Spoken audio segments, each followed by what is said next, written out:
Ishxonadagi eng dangasalik ishchi qaysi? Rashid aka. Bor. Kim ismi? Rashid aka. Rashid aka. Firuz. Ha, mayli. Dangasamiz yo'q, hammamiz mehnatkash. Bir-biriga yashirin aytaveringlar. Manda dangasa. Sizga katta rahmat singlim. Ishxonamizda dangasa insonlar yo'q, hammasi mehnatkash. Oh my god. Wow! Ya bizda dangasalik uncha yo'q menimcha. Aytavering qo'ymasdan. Dangasa. Kimdir bo'lsa xafa bo'lish yo'q lekin.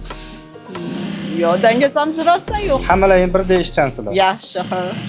Yo'q, bitta dangasa inson bo'lmaydi. Bo'lsa kerak bitta kim? Yo'q, bizda yo'q. Bizda yo'q unaqa. Maqtov yorlig'i olib chiqinglar. Maqtov yorlig'i beringlar. Dangasa inson yo'q bizda. Nimaga? Dangasangiz va hammaning ichida bitta ikkita bo'ladi-yu. Yo, bizda yo'q, hamma harakatchang. Dangasa bitta ishlaydi. Yo'q. Dangasasi yo'q. Eng uyquchisi-chi? O'zim deyman. Hammamiz uyquni yaxshi ko'ramiz. Hamma uyquchi. Sayyoraxon shekilli. Arada, Rozmatjon. Yo'q, uyquchi inson ham yo'q bitta. O'quvchimiz ham yo'q menimcha.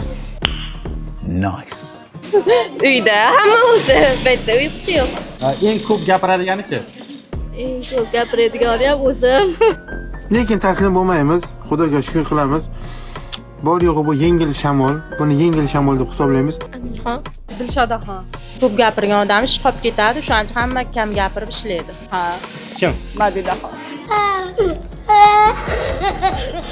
Men bo'lsam kerak. Yo'q, endi bir paytlar bo'lgan, hozirgi jamoamizda bizni brigadamizda yo'q hozir. Sayyoraxon. Xo'sh. Madina. Madina. Xo'sh.